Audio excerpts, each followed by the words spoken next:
At the pharmacy counter, I paid for an elderly woman's arthritis medication.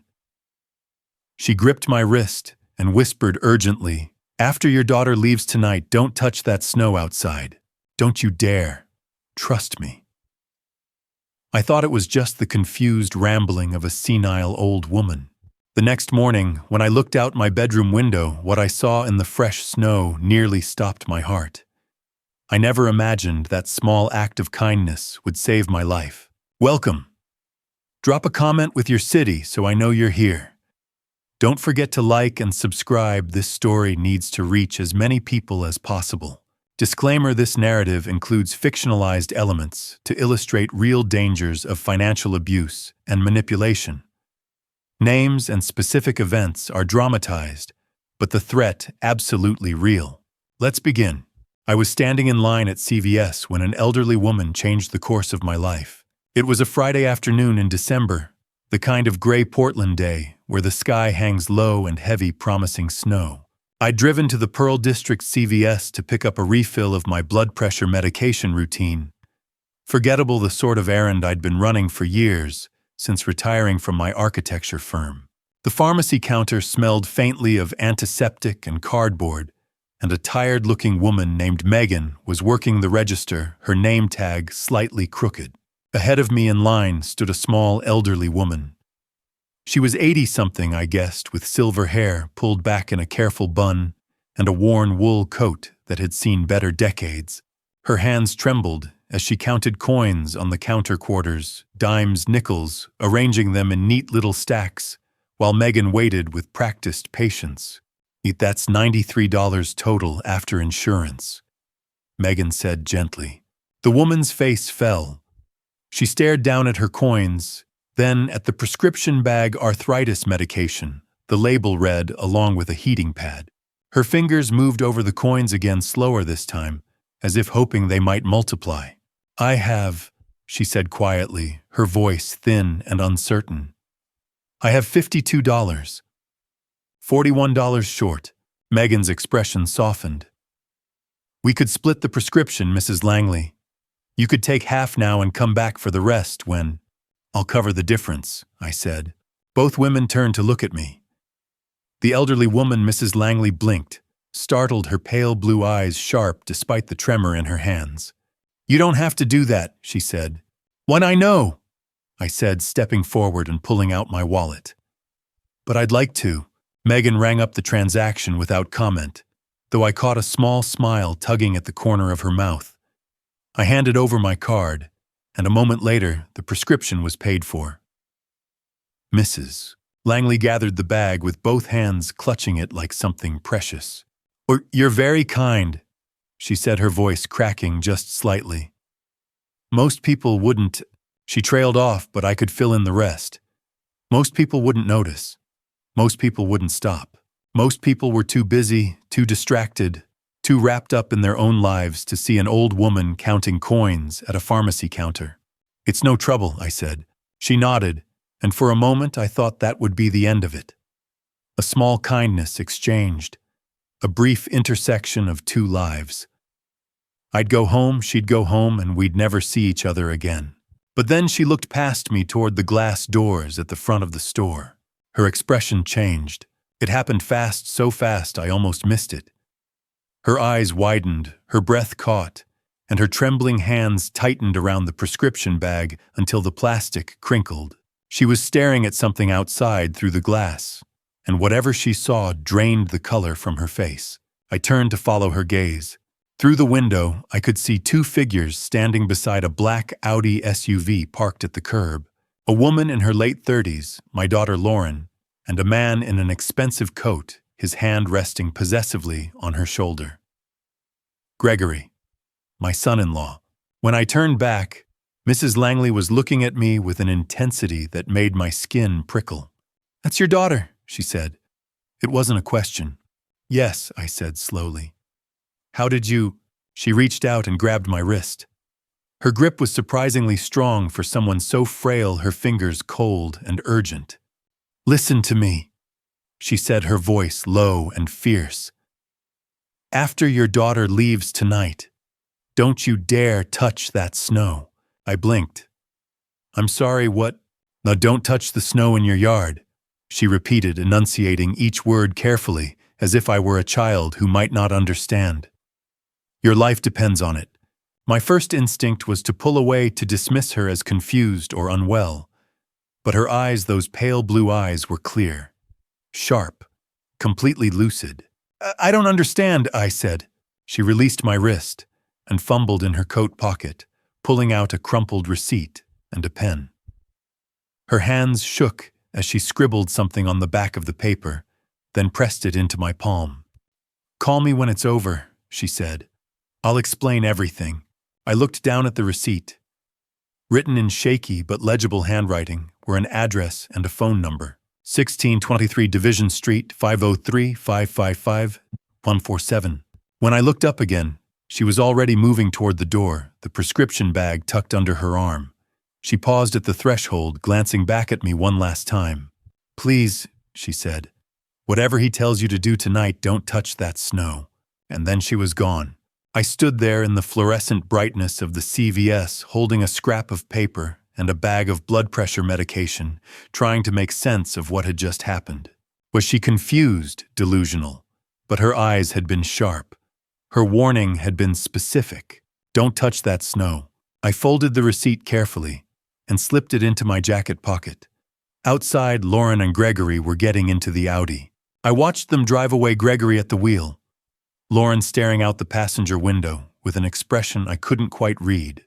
I paid for my medication. Megan didn't say anything, though. Her eyes followed me with quiet curiosity and walked out into the cold December air. The sky was darker now, heavy with the promise of snow. I had no idea that 12 hours later, those words would save my life and reveal how far my own daughter had drifted from me. By the time I got home to my house in Irvington, the sky was already darkening. I pulled into the driveway of the old Craftsman I'd lived in for 30 years, a house I'd designed myself back when my firm was still thriving, back when Grace was alive to argue with me about the kitchen layout. The porch light flickered on automatically as I climbed the front steps, grocery bag in one hand, medication in the other. Inside the house was silent, except for the hum of the refrigerator and the creak of floorboards beneath my feet. I'm 67 now. Retired architect. Widower for 4 years. My wife Grace passed away in 2020, and the house has felt too big ever since. Our daughter Lauren, our only child, used to visit regularly back then, helping me sort through Grace's things, sitting with me in the quiet evenings when the grief felt heaviest. But that was before Gregory. Lauren married him 6 years ago in 2018. I remember the wedding. Gregory Thornton, 44, a financial advisor with a firm handshake and a smile that never quite reached his eyes. Charming, yes, everyone said so. But something about him felt rehearsed, like he was playing a role he'd perfected long ago. Still, Lauren loved him, and I told myself I was being overprotective, a father's instinct, nothing more. Over the past 2 years, though, Lauren had grown distant. Phone calls became shorter, visits less frequent. For the last 4 months, I hadn't heard from her at all. No texts, no emails, nothing. It was as if she'd slipped through my fingers like water, and I didn't know how to hold on. I set the groceries on the counter and unpacked them slowly: bread, eggs, a rotisserie chicken I'd probably eat over 3 days. The receipt from the pharmacy was still in my jacket pocket, folded into a small square.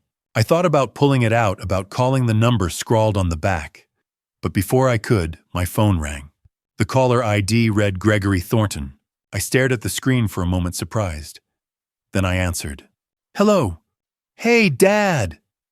Gregory's voice was bright, effortlessly cheerful. He always called me Dad, though it never sounded quite right coming from him. How are you doing? I'm fine, I said cautiously. What's going on? Oh, nothing much. Lauren and I were in the neighborhood and we thought we'd swing by for a quick visit. You around? I glanced at the clock on the microwave, 5:45 p.m. The neighborhood Gregory and Lauren lived in, a condo downtown at least 20 minutes away. But I didn't question it. Sure, I said. I'm home. Great. We'll be there in about 45 minutes. See you soon. He hung up before I could say anything else. I stood in the kitchen phone, still in my hand, trying to parse the conversation. 4 months of silence. And now Gregory calls out of the blue saying they're in the neighborhood. It didn't sit right. But maybe I was overthinking it. Maybe Lauren had finally decided to reach out. I busied myself with small tasks, wiping down the kitchen counter, brewing a pot of coffee, straightening the cushions on the couch. The house smelled faintly of lemon cleaner and old wood. Outside, the first flakes of snow began to fall, drifting past the windows in the fading light. At 6:30 p.m. exactly, headlights swept across the living room wall. I heard car doors slam, footsteps on the porch. I opened the door before they could knock. Lauren stood there wrapped in a gray wool coat, her face pale in the porch light. She looked thinner than I remembered, her eyes shadowed with exhaustion. Behind her, Gregory smiled broadly, his hand resting on her shoulder like a claim. "Hi, Dad," Lauren said softly. "Hi, sweetheart." I pulled her into a hug, but it was stiff, brief. Her arms barely came up to return the embrace before she stepped back. Gregory moved forward, extending his hand. "Good to see you, Dad," he said, shaking firmly. "Hope we're not intruding." "Not at all," I said, though the words felt hollow. "Come in." They stepped inside, and Gregory immediately took over. He complimented the house. "Still looks great. Dad, you've kept it up beautifully." And asked about my health, my retirement, the neighbors. Lauren said nothing. She stood beside him, hands folded in front of her eyes, fixed on the floor. I led them to the kitchen where the coffee was ready.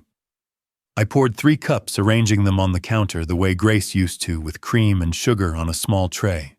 Gregory accepted his cup with a nod and launched into a story about work, about a client who'd made a risky investment that paid off.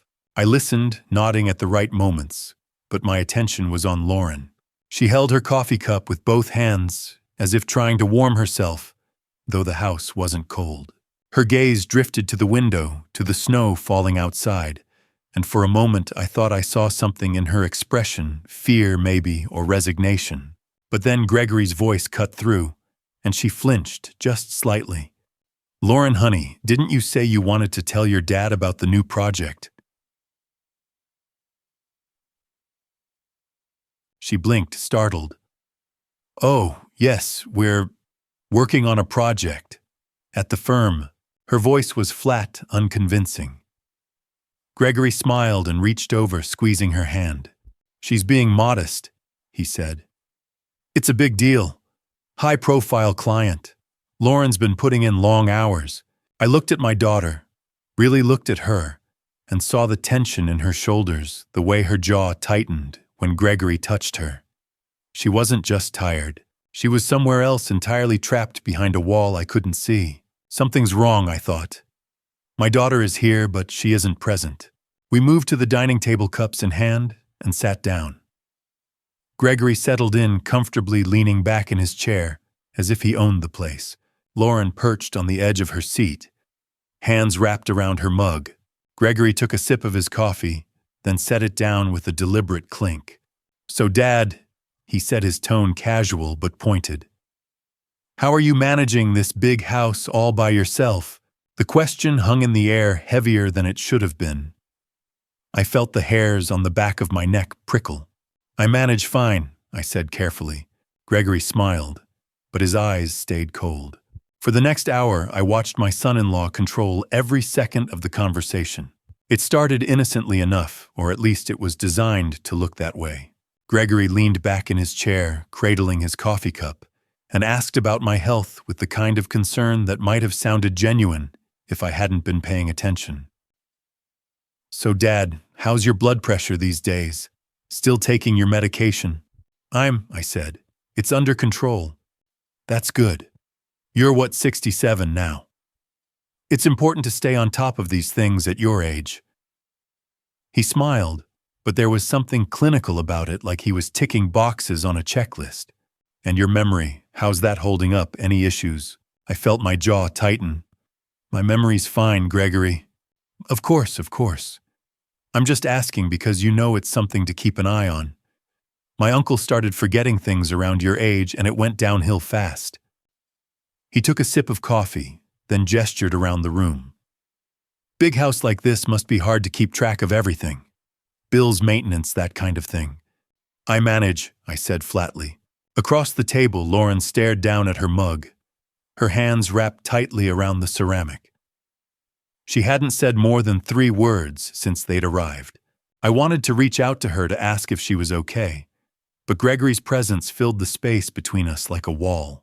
He shifted gears, smoothly moving from my health to the neighborhood, asking about the Harrisons 2 doors down, whether Mrs. Dawson across the street still walked her dog every morning. It felt less like small talk and more like an inventory, like he was cataloging who might notice if something happened to me. "Do you still see much of the neighbors?" he asked. "Now and then," I said carefully. "Why do you ask?" "Oh, no reason. Just wondering if you've got people looking out for you. Living alone at your age, it's good to have a community." At your age. He'd said it twice now, each time with that same practiced concern, as if he were genuinely worried and not subtly reminding me how vulnerable I was. Lauren flinched when he mentioned the neighbors, just a tiny movement, but I caught it. Her shoulders tensed, and for a split second she looked like she wanted to say something. But then Gregory's hand moved casually, almost absent-mindedly, and rested on her knee beneath the table. She went still. I felt a cold knot forming in my stomach. Gregory set down his coffee cup and leaned forward, his elbows on the table, his expression shifting into something more serious. "You know, Dad, Lauren and I were talking the other day, and we realized, have you updated your will recently?" The question landed like a stone dropped into still water. "My will," I said slowly. "Yeah. I mean, Grace passed away 4 years ago, right? Things change. It's just smart estate planning to make sure everything's current." He gestured vaguely, as if this were the most reasonable topic in the world. "You've got this house, your savings, retirement accounts. Lauren should know where all the documents are, just in case something happens. Everything's in order." I said, my voice harder than I intended. "And nothing's going to happen." Of course not," Gregory said quickly, raising his hands in a placating gesture. "I'm not saying it will, but you never know, right? Heart attack, stroke, accident, these things happen.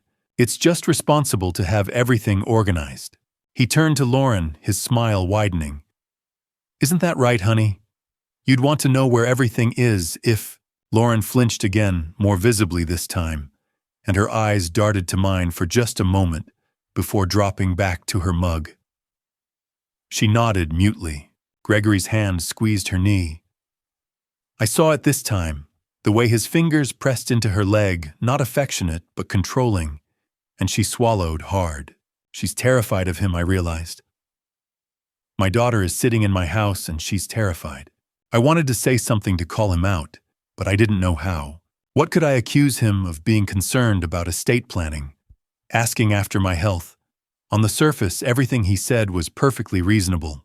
It was the way he said it, the calculating tone, the way he watched me like a chess player studying the board, that made my skin crawl.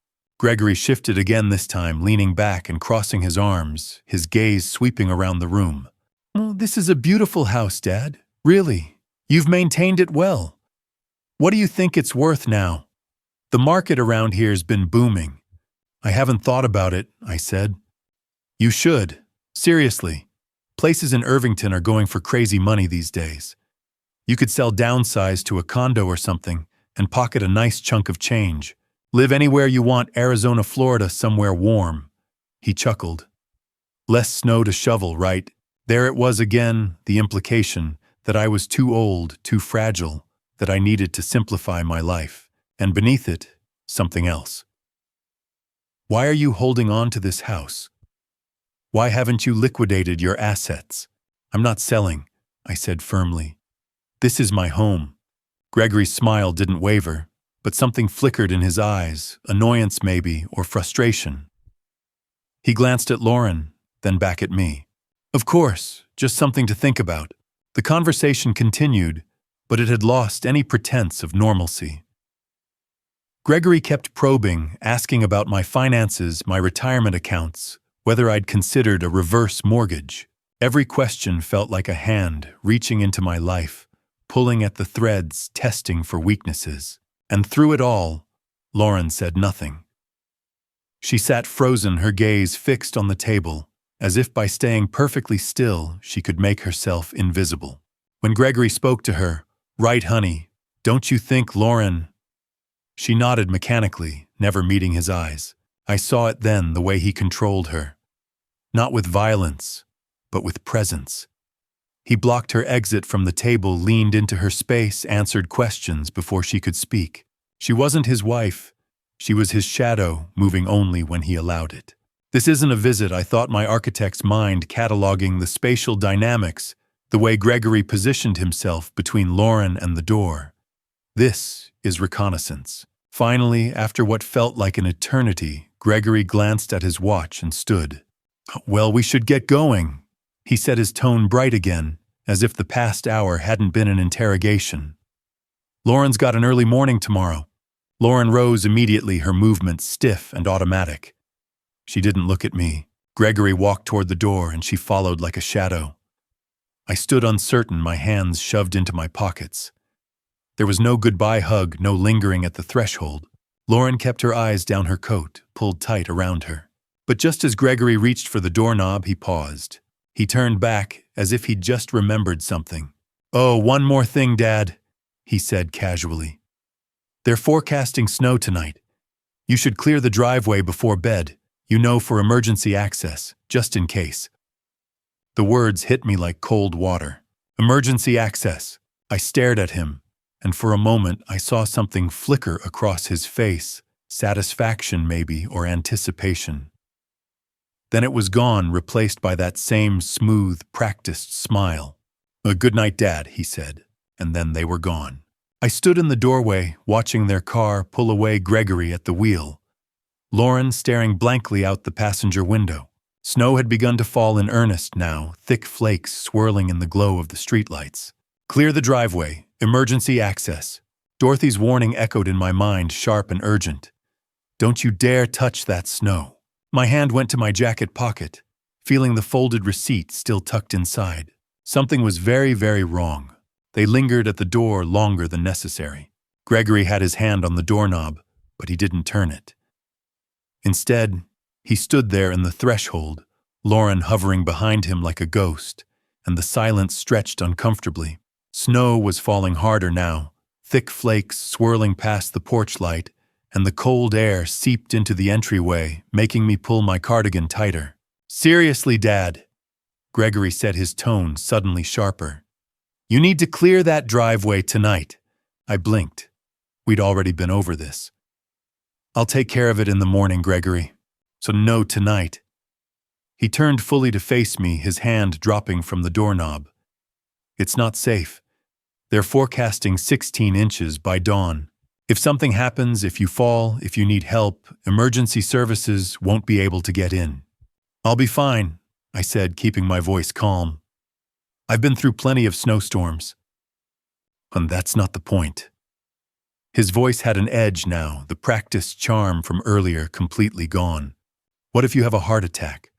What if you slip and hit your head? The driveway needs to be clear. For emergency access." There it was again. Emergency access. The same phrase repeated like a mantra. "Gregory, I appreciate the concern, but, Dad." He took a step closer, and suddenly the space between us felt smaller, more oppressive. "I'm not asking. I'm telling you. Clear the driveway. Tonight." Lauren shifted behind him, her eyes darting to mine. For just a second, I saw something there, a flicker of desperation, maybe, or fear.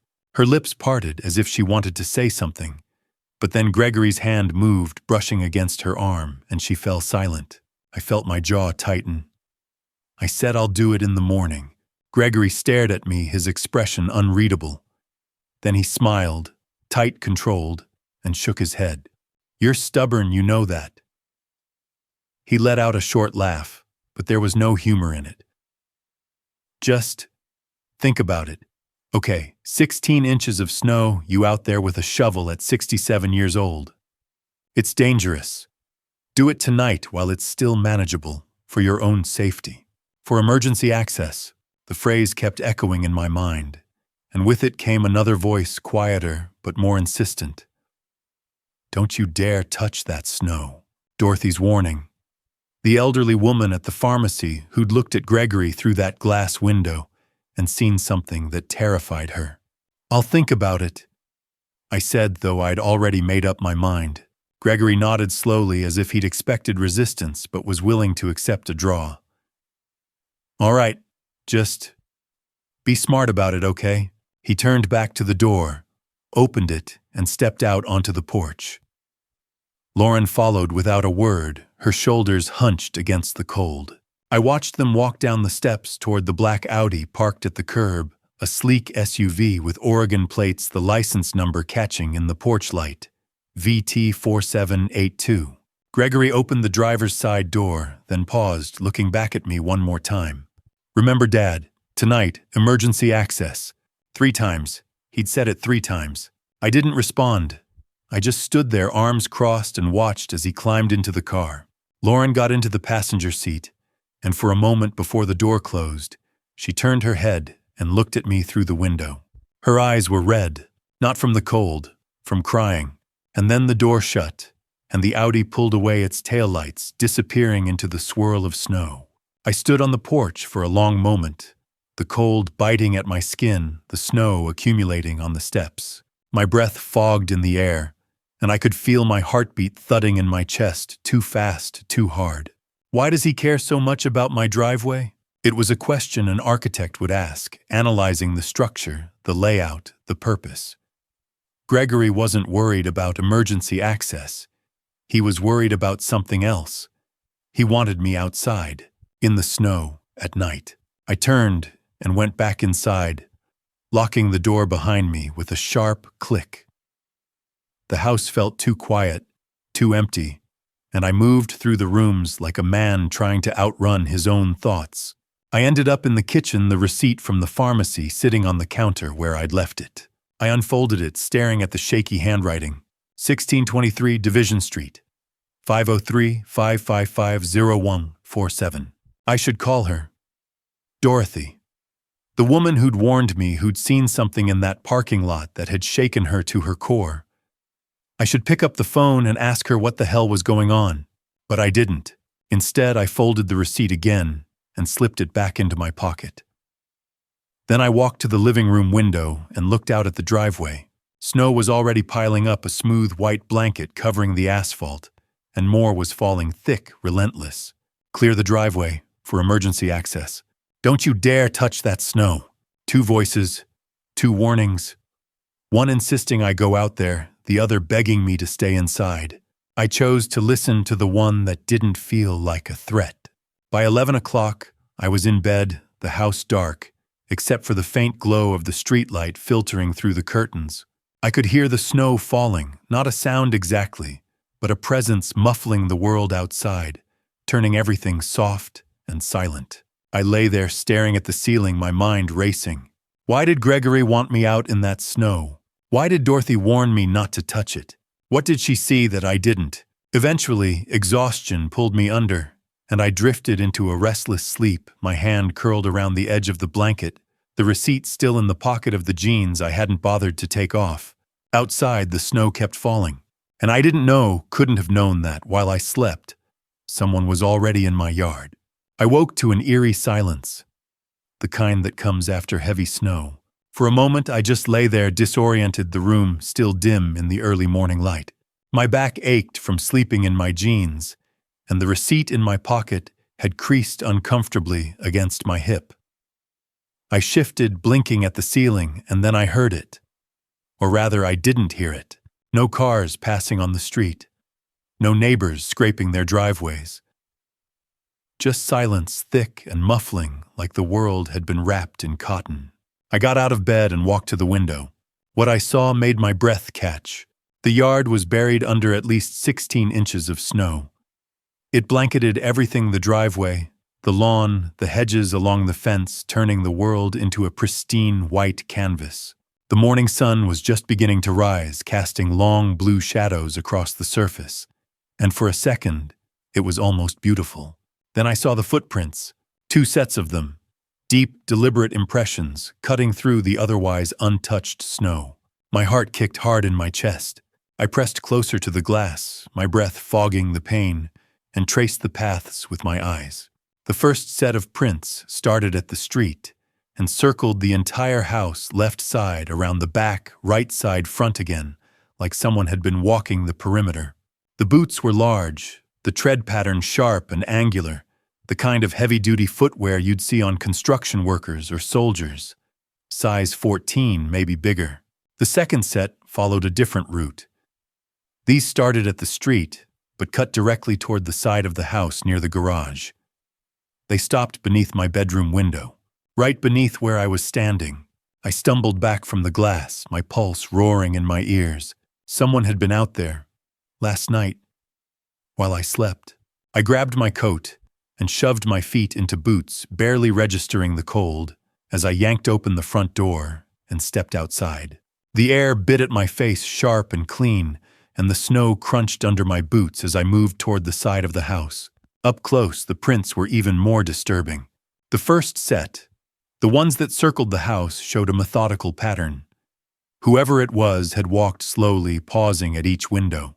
I could see where they'd stopped, where the snow had been disturbed by someone leaning in, close, testing the locks, checking for weaknesses. At the back door, there were scuff marks near the handle, as if someone had tried to force it. But it was the second set of prints that made my blood run cold. These were deeper.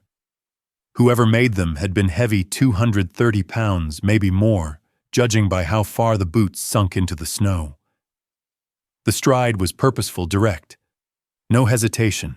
They led straight from the street to the side of the house, stopping just below my bedroom window. I crouched down my knees, protesting, and examined the window frame. Fresh scratches.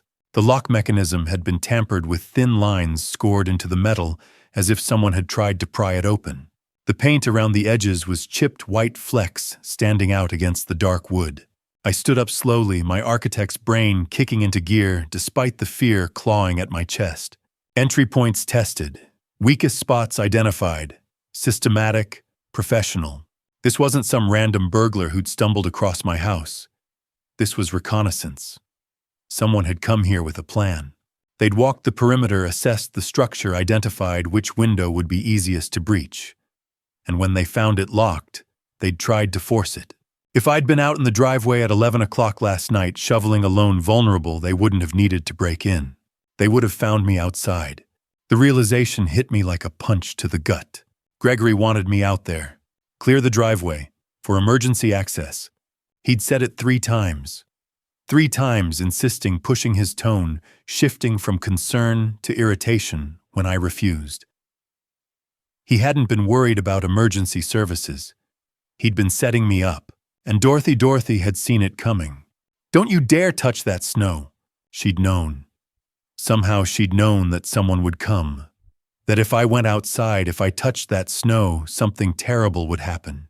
I stood there in the freezing morning air, staring at the footprints, and felt a wave of gratitude so intense, it made my knees weak. She saved my life, but how? How had she known? I turned and walked back toward the front of the house, following the trail of prints in reverse. They led to the street where a vehicle had been parked. Tire tracks, still visible in the snow, wide and deep, the kind left by a truck or SUV. Whoever it was had driven here, parked, surveyed my house, and then left. I pulled the crumpled receipt from my pocket and stared at the number. 535550147. I should call her. Right now. I should ask her what the hell was going on, how she knew who she was. But I didn't. Instead, I pulled out my phone and dialed 911. The line clicked, and a calm, professional voice answered. 911, what's your emergency? I looked back at the house, at the footprints circling it like a predator stalking prey, at the scratches on the window where someone had tried to break in while I slept. Someone tried to break into my house last night. I said, my voice steadier than I felt. And I think my son-in-law knows who. Detective Amanda Pierce arrived at 7:15 a.m. with a forensics team. I was still standing in the yard when I heard the sirens quiet at first, then louder cutting through the snow-muffled morning. 2 police cruisers pulled up to the curb, followed by an unmarked sedan. A woman stepped out of the sedan, tall and sharp-eyed, wearing a charcoal coat and boots that looked like they'd seen their share of crime scenes. She surveyed the yard with a quick, practiced sweep, then walked toward me, her breath fogging in the cold air. "Well, Mr. Barrett," she said, extending a gloved hand. "I'm Detective Amanda Pierce. This is Officer Ryan Cooper." A younger man emerged from one of the cruisers carrying a camera and a tackle box full of equipment. He nodded at me, then immediately headed toward the side of the house where the footprints were deepest. "Thank you for coming," I said, shaking Pierce's hand. My fingers were numb despite my gloves, and I realized I'd been standing outside for nearly an hour. "Let's get you inside," Pierce said, her tone firm but not unkind. "I need to hear what happened." We went into the house, and I led her to the kitchen, where the coffee pot was still half full from the night before. I poured 2 cups while Pierce pulled out a notebook and a pen settling into one of the chairs at the table. Outside, I could see Cooper moving methodically around the yard, photographing the footprints from multiple angles. "Start from the beginning," Pierce said. So I did. I told her about the pharmacy, about Dorothy, the elderly woman who'd paid for her arthritis medication with coins the warning she'd given me. Pierce's pen paused when I mentioned that, her eyes narrowing slightly, but she didn't interrupt. I told her about Gregory and Lauren's visit, about how Gregory had insisted 3 times that I clear the driveway that night, about the way Lauren had sat silent and pale, her eyes down, while Gregory controlled every word. "And you didn't shovel," Pierce said. "No, I didn't trust it. Something about the way he pushed felt wrong." Pierce wrote something down, then looked up. "And this Dorothy, do you have her contact information?" I pulled the crumpled receipt from my pocket and slid it across the table. 1623 Division Street, 50355. Chapter 7. Pierce studied it for a moment, then nodded. "We'll follow up with her. Go on." I told her about waking up to the footprints, about the size of the boots, the pattern they made, the pry marks on my bedroom window. By the time I finished, Pierce was leaning forward, her expression serious. "Mr. Barrett," she said carefully, "do you believe your son-in-law intended to harm you?" The question hung in the air. I thought about Gregory's cold smile, the way he'd repeated emergency access like a mantra, the way Lauren had flinched every time he touched her. "Yes," I said. "I do." Pierce nodded slowly, then stood. "Let's see what Officer Cooper found." We went back outside, where Cooper was crouched near the side of the house, measuring the depth of one of the prints with a small ruler. He looked up as we approached. "Size 14 boots," he said, pointing to the tread pattern he'd photographed. "Heavy-duty, probably military grade. The depth of the prints suggests the person weighed at least 235 pounds, maybe more." Pierce studied the prints, then followed the path, with her eyes tracing the same route I had earlier. "This wasn't random," she said almost to herself. "This was reconnaissance." "What do you mean?" I asked, though I already knew. Whoever this was, they walked the perimeter first, checking windows, testing locks, looking for weaknesses. Then they came back and focused on one entry point. She gestured toward the scratches on the window frame. "This was planned. Someone was testing your defenses." A chill ran through me that had nothing to do with the cold. "If you'd been outside at 11 p.m., Pierce said, letting the sentence trail off. I swallowed hard. If I'd been outside shoveling the driveway like Gregory wanted, they would have found me alone in the dark. "Your son-in-law," Pierce said, turning to face me. "When he told you to clear the driveway, did he specify a time?" "He said to do it that night, before bed." Pierce exchanged a glance with Cooper, who stood and brushed snow off his knees. "We'll need to talk to him," Pierce said. "But first, let's see if any of your neighbors have security cameras." "Mrs. Morrison," I said suddenly, 2 doors down. She's got a Ring camera, but she's in Florida for the winter. Pierce pulled out her phone. What's her full name? Linda Morrison? Within 10 minutes, Pierce had tracked down Mrs. Morrison's number and called her. I stood nearby, listening to one side of the conversation, polite but firm, Pierce explaining the situation, asking for remote access to the camera footage. Mrs. Morrison must have agreed, because Pierce thanked her and hung up, already pulling up an app on her phone. "Cooper, come look at this," she said. We huddled around the phone as Pierce scrolled through the footage. The timestamp read, December 20th, 11:47 p.m. The screen showed a quiet street, blanketed in falling snow, the glow of streetlights casting yellow pools on the white ground. Then a vehicle appeared, a dark SUV, no license plate visible from this angle. It pulled up slowly and parked across the street from my house. A man got out.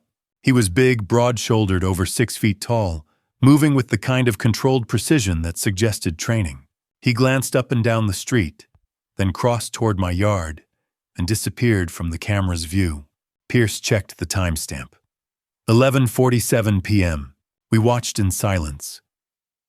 12 minutes passed on the footage, 12 minutes where the street was empty except for the falling snow. Then, at 11:59 p.m., the man reappeared. He walked back to the SUV, got in, and drove away. That's him," I said, my voice tight. "That's who left the footprints." Pierce nodded, her jaw set. "We need to see who else was on this street tonight. If someone hired this guy, there might be evidence of contact beforehand." She looked at me, her expression unreadable. "Mr. Barrett, I'm going to need you to come to the station with us.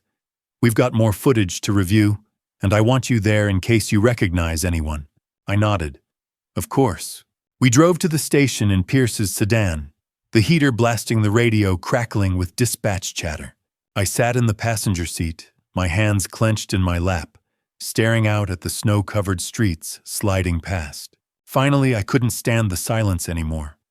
"Do you think my son-in-law is involved?" I asked. Pierce didn't answer right away. Her hands tightened on the steering wheel, and she glanced at me briefly before looking back at the road. "Let's see what the cameras tell us," she said. At the station, Detective Patrick Walsh joined us in the review room. He was older than Pierce, mid-50s, with graying hair and the weathered face of someone who'd spent decades on the force. He shook my hand firmly, his grip steady and reassuring, then gestured toward the bank of monitors lining the wall.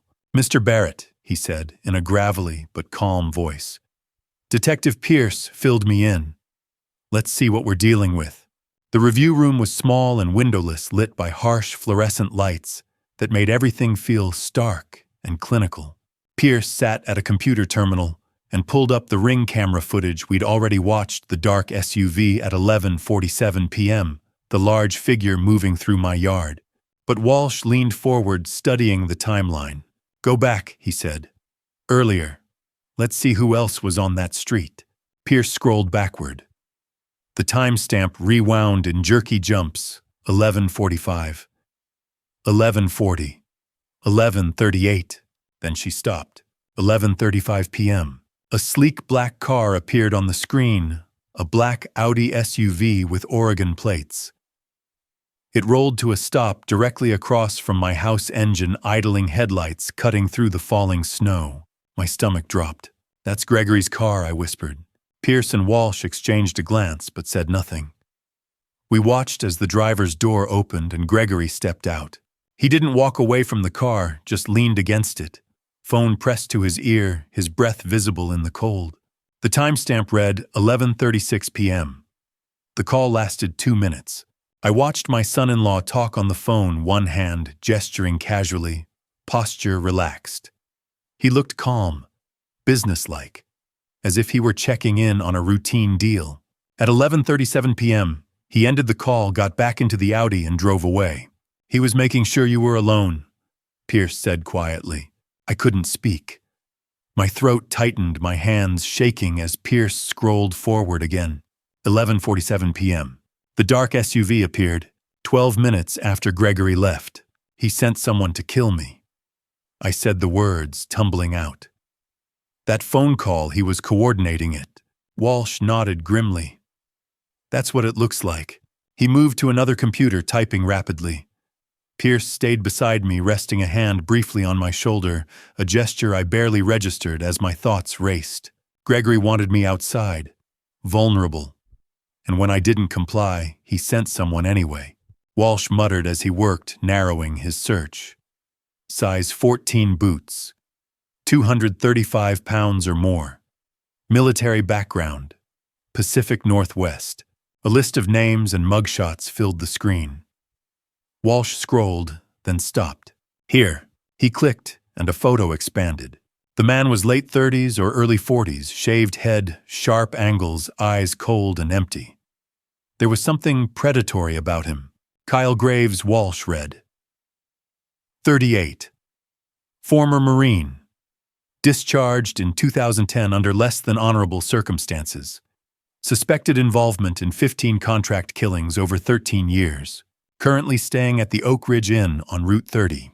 My blood went cold. 15 killings. He's a professional, Pierce said tightly. Gregory hired a hitman. Walsh pulled up more files, military records, surveillance photos, known associates. Graves's history unfolded deployments in Iraq and Afghanistan, a dishonorable discharge for excessive violence, years drifting through the criminal underworld. We're getting a warrant now, Pierce said, already dialing. If he's still at that motel, we'll have him in custody today. I nodded numbly, staring at the screen. This was the man who'd walked through my yard, who'd tested my windows, who'd tried to get inside while I slept, and Gregory had sent him. Walsh closed the file and turned to me. We ran a preliminary check on your son-in-law, Gregory Thornton, and I asked. There are financial red flags, Walsh said. He was investigated by the SEC in 2022 for fraudulent investment schemes. No charges, but there's a trail. From what we can see, he's in serious debt. What kind? Significant, Walsh said. The kind that makes people desperate. My thoughts spun. Gregory needed money, and I had it.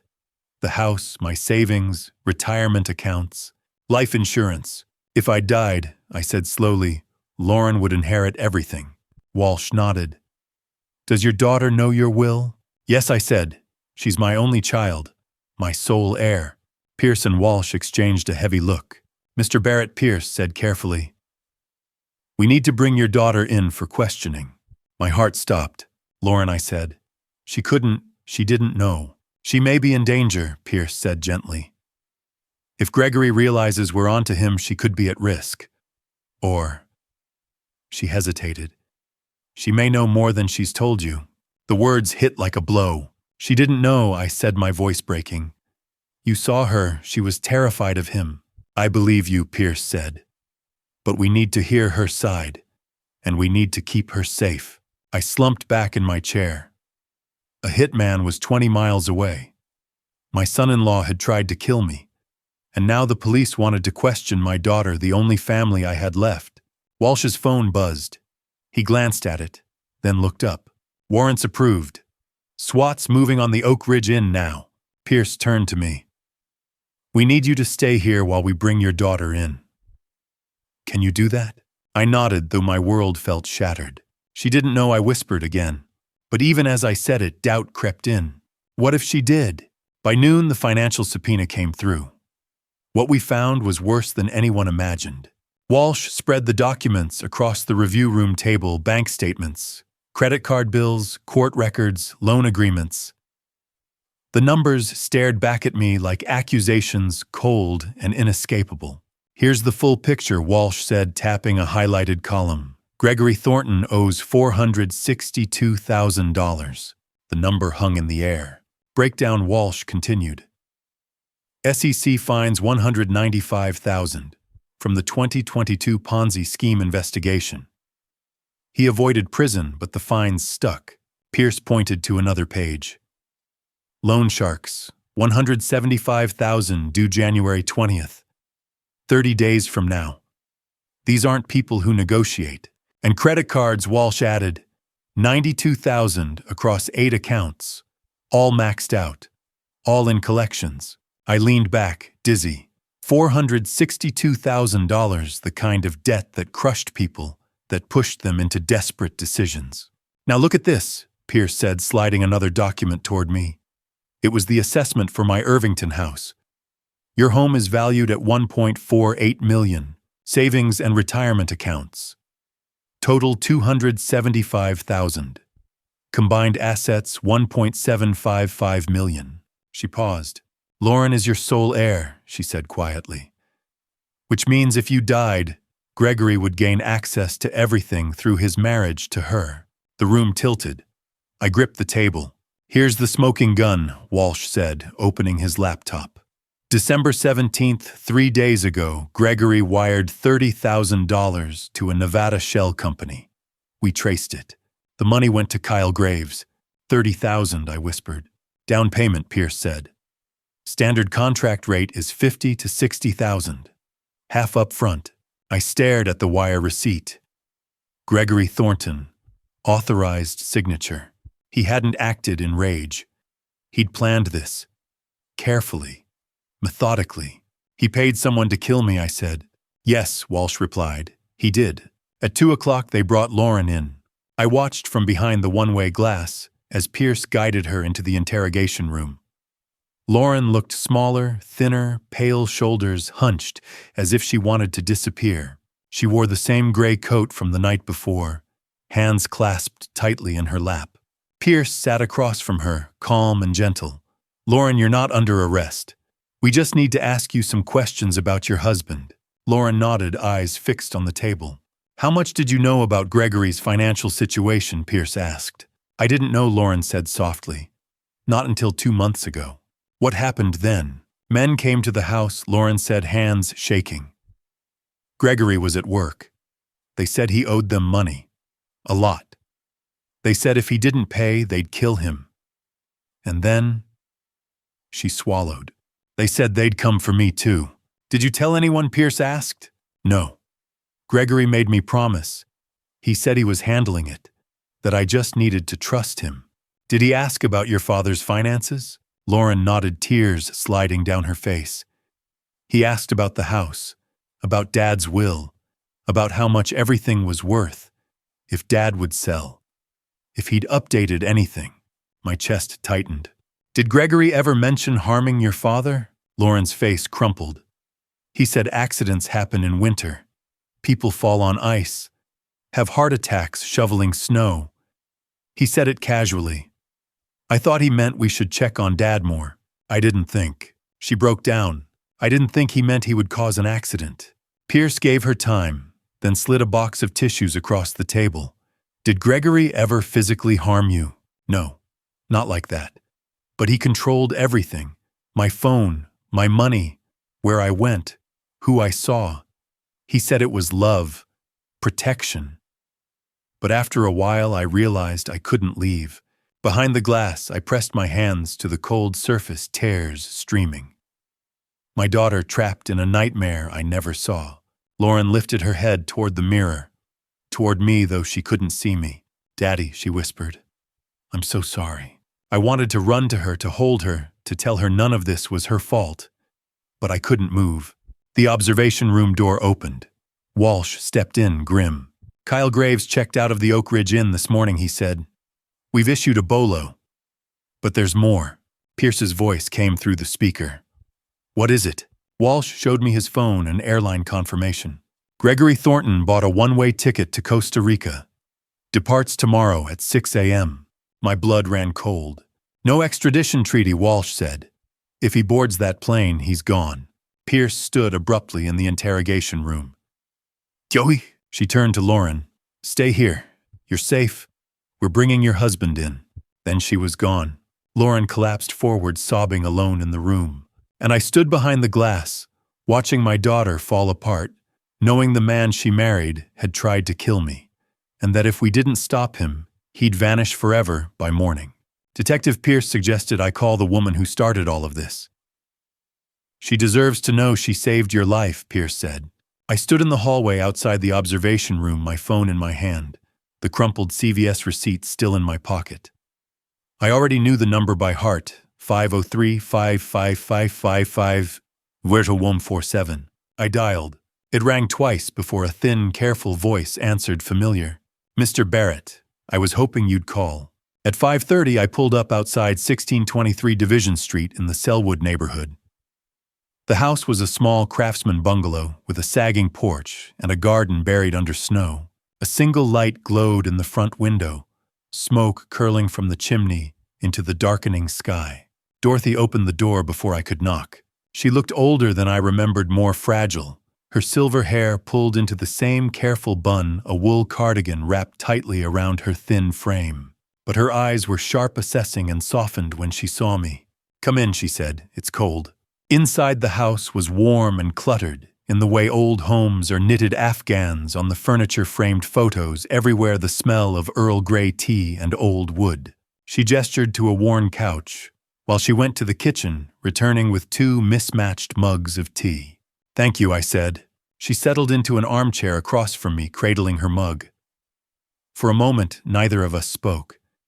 Then she sighed and looked at me with piercing blue eyes. "I recognized the pattern the moment I saw them through the pharmacy window," she said. "Pattern?" I asked.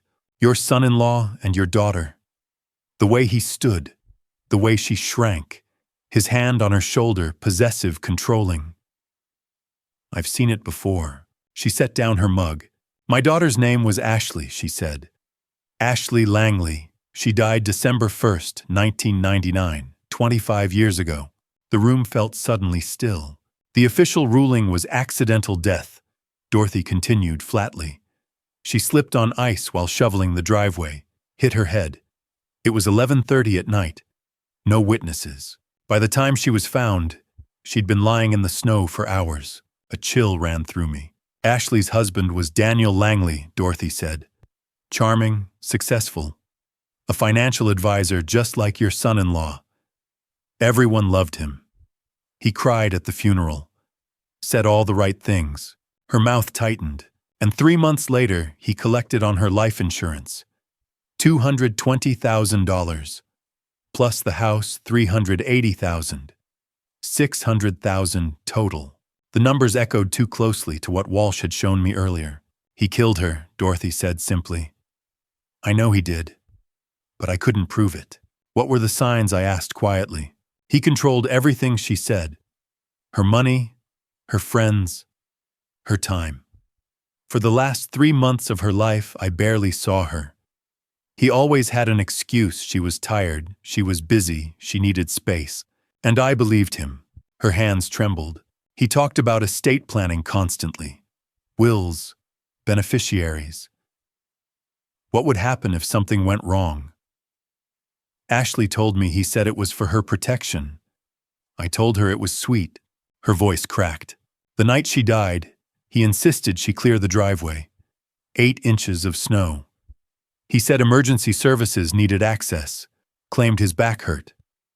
So Ashley went out, alone, at 11:30. My stomach turned. "The police ruled it an accident," Dorothy said. "Daniel wasn't home. He said he was buying milk. Had a receipt. But you didn't believe it." "No, but I had no proof. Just a mother's instinct. And that's not enough." She looked at me, eyes shining. "I spent 25 years regretting that I didn't warn her, that I didn't see it sooner, that I let her marry him." "It wasn't your fault," I said. She shook her head. "I saw the signs. I ignored them. And my daughter died." After a moment, she went on. "When I saw you at the pharmacy, when I saw your son-in-law through that window, I knew. Same body language, same control, same pattern." "How did you know he'd come for me that night?" I asked. "I didn't know for certain," she admitted. "But I saw him pointing at your car. I saw the way he spoke to your daughter, focused, instructing. Daniel used to do the same thing. He staged everything. Made sure it looked innocent." She leaned forward. "History was repeating itself, and I couldn't let it happen again." "You saved my life," I said. "I'm just glad you listened," she replied softly. Ashley didn't. I asked the question that had been building in my chest. What happened to Daniel? Her face hardened. "He's still free," she said. "He remarried a year after Ashley died. That wife died in a car accident. Then another wife. She drowned in their bathtub. Both ruled accidental." My blood ran cold. At least 3, Dorothy said. That I know of. She stood, went to a bookshelf, and pulled out a thick manila folder hidden behind old novels. She placed it between us. I've been keeping records, she said. Clippings, reports, obituaries. Inside were dozens of articles, Ashley's obituary, police reports, stories about Daniel's later wives, all labeled accidents. Daniel Langley is a serial killer, Dorothy said quietly. And no one connected the dots. She looked straight at me. But they will now. Because you're alive. Your daughter is alive. And this time there's proof. Comment 10 if you're still here. Because what happens next is the biggest revelation of this entire story. Disclaimer: some details ahead are fictionalized to illustrate real patterns of violence and redemption. If that's not for you, this is your exit point. But I promise, the truth about Kyle Graves will leave you speechless. Detective Pierce called at 6:15 a.m. We found him. I jerked awake on Dorothy's couch phone pressed to my ear, my neck stiff from sleeping wrong. Dawn light seeped through the curtains. In the kitchen, Dorothy was already awake, coffee brewing. Kyle Graves, I asked, my voice rough. Yes. He's at his sister's apartment in Gresham. SWAT's there now. He isn't resisting. He wants to come in. He's surrendering voluntarily. Waived his rights immediately. Says he wants to confess. Pierce paused. We're bringing him in now. I thought you'd want to be here. I do. I'll be there in 20 minutes. I hung up to find Dorothy in the doorway holding 2 mugs. She'd heard everything. They found him, I said. I know. She handed me a mug. I'm coming. You don't have to. Yes, I do. Her voice was firm. This started because I noticed a pattern. I need to see it through. I didn't argue. 20 minutes later, we drove through empty Sunday streets toward the station. Kyle Graves was already in the interrogation room when we arrived. Pierce met us outside the observation room. He's been cooperative, almost eager. That's unusual. What does that mean? I asked. Hitmen don't surrender, Walsh said, stepping up beside her. And they don't confess without lawyers. Graves started talking before we turned on the recorder. Pierce gestured to the glass. Watch. Through the one-way mirror, I saw him sitting at a metal table, hands flat, uncuffed. 38, but worn older. Shaved head. Sharp features. Military posture. But his eyes were different than the mugshot. They were haunted. Pierce entered the room. Walsh stayed by the door. You've waived your right to an attorney, Pierce said. You understand anything you say can be used against you. I understand, Kyle replied evenly. Why did you turn yourself in? He stared at his hands, silent. Then something cracked. I saw the footprints, he said quietly. In the snow the next morning. I knew forensics would trace them back to me.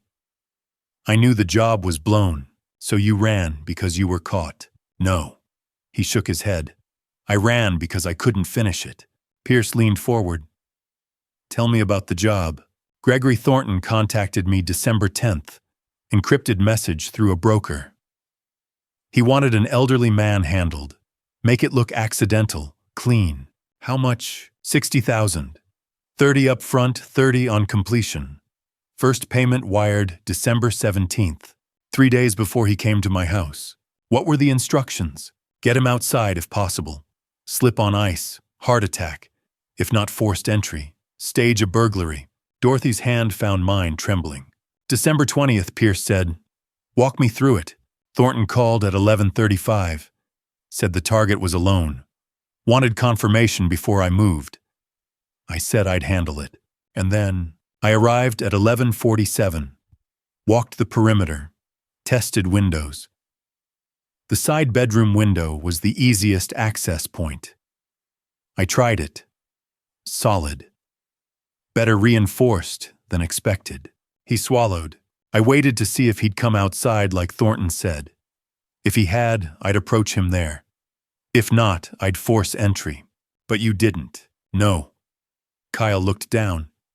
He never came out. I left. Why not force entry?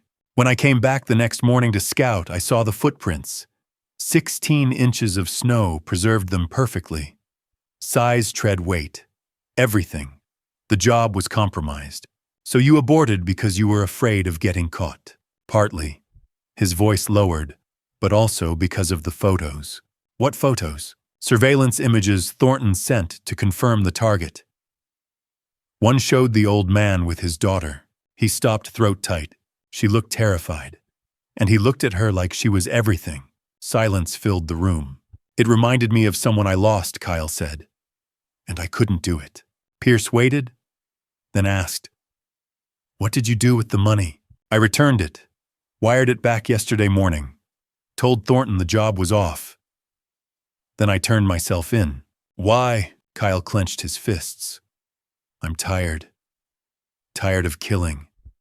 And that man didn't deserve it." Walsh stepped into the observation room, phone in hand. He motioned for Pierce to join him outside. "We're running his background," Walsh said quietly. "Something's off." He opened his laptop. No records before 2011. Nothing. Like he didn't exist. "A fake identity?" I asked. "More like a name change."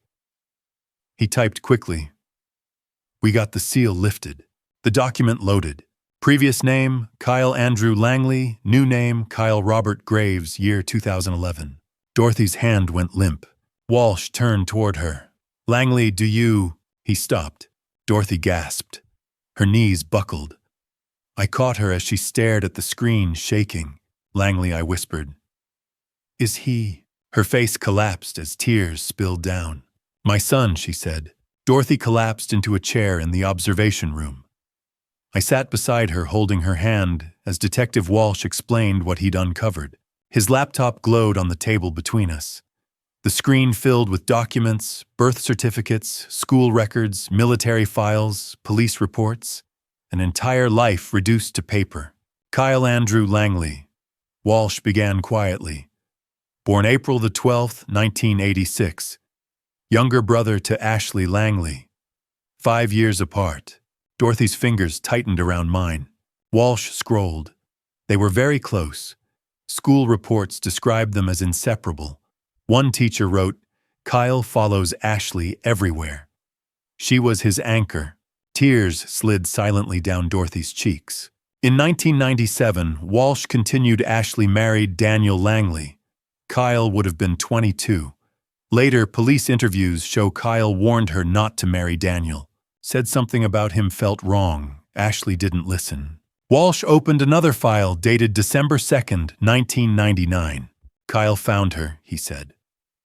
He went to the house that morning to borrow a tool. Ashley was lying in the driveway. He attempted CPR, but the coroner determined she'd been dead for hours. Time of death around midnight. Dorothy gasped softly. "Kyle told responding officers Daniel killed her," Walsh said. He was adamant, demanded an arrest. But there was no evidence. Daniel had an alibi, convenience store receipt, security footage. The death was ruled accidental. Dorothy whispered, "I remember." "Kyle didn't accept it," Walsh said. Over the next year, he became volatile. Public confrontations, accusations at the funeral, complaints filed with the DA, requests to reopen the case. Nothing moved forward. Walsh paused, then looked at Dorothy. "And he blamed you." Her body stiffened. "He believed you should have protected Ashley. Neighbors reported shouting during an argument at your home in early 2001. Dorothy's voice broke. "I failed her." "No," I said firmly. "You didn't." Walsh continued gently. "Kyle left Portland in March 2001. No forwarding address. No contact. He vanished. He switched screens. In 2005, he enlisted in the Marines. Iraq in 2006.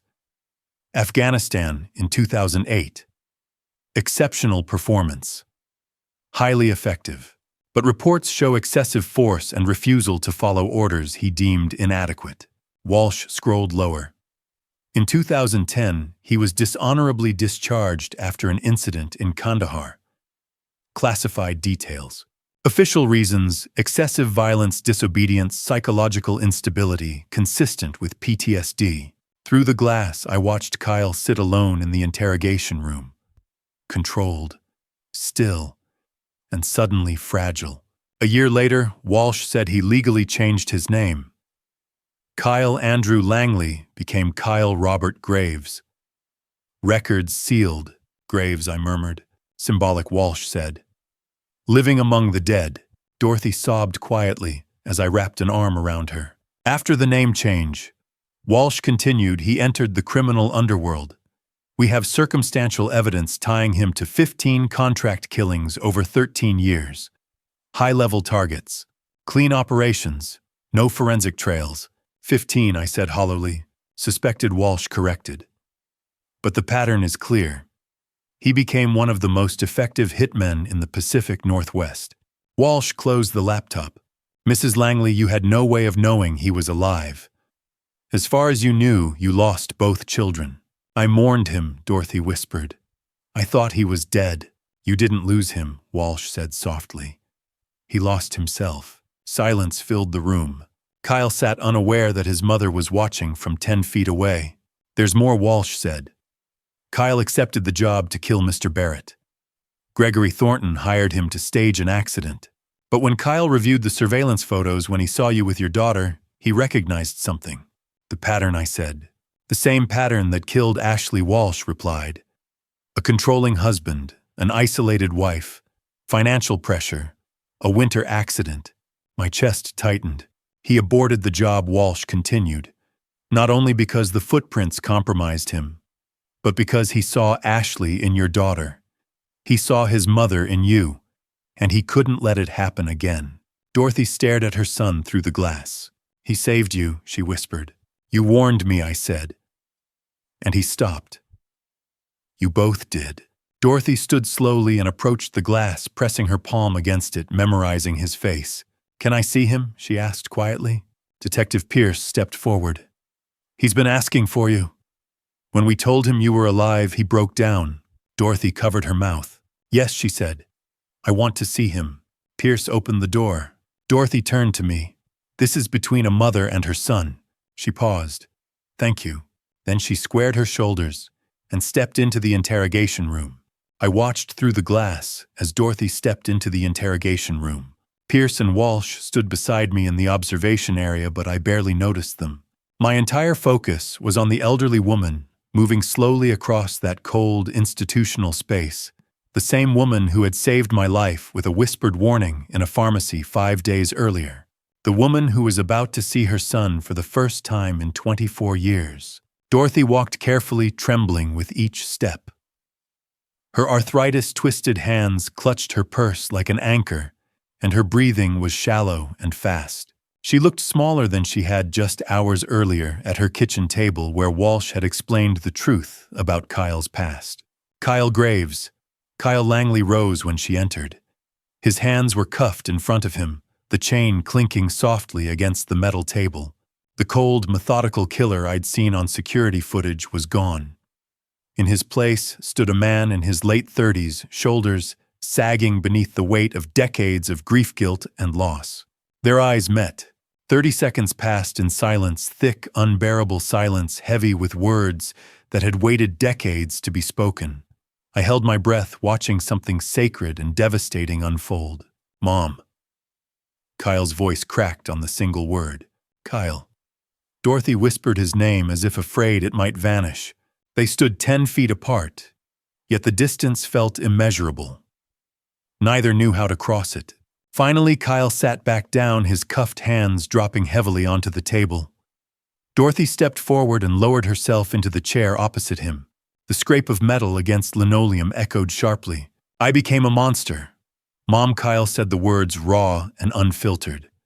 I killed people for money.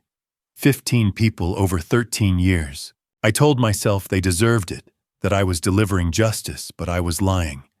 I was just a killer. Just like the man who took Ashley from us. Dorothy reached across the table, her trembling hand stopping inches from his. I could never hate you, she said softly. You were grieving. You were angry. And I. Her voice broke. I failed you both. No. Kyle shook his head fiercely. Don't say that. You warned Ashley. She wouldn't listen. None of us did. I saw the signs about Daniel too, and I didn't do enough either. You were just a boy, Dorothy said through tears. 25 years old when you lost your sister. You blamed yourself for something you couldn't have stopped. Kyle swallowed hard. I blamed you too. I said terrible things. You failed her, just like you failed me, Dorothy quoted quietly. I remember every word. I'm so sorry, Mom, Kyle whispered. I left you alone to grieve. I disappeared. I let you think I was dead while I turned myself into exactly what I hated. But you stopped, Dorothy said, finally closing her hands over his cuffed ones. When you took the contract on Mr. Barrett, you recognized the pattern. You saw Ashley and his daughter. You saw me in him. And you stopped. Kyle nodded. When I saw Lauren in the photos, how Gregory isolated her, controlled her, pushed her father away, it was Daniel all over again. And when I saw Mr. Barrett that night alone and trusting, I couldn't let it happen again. You saved them, Dorothy said firmly. You broke the pattern.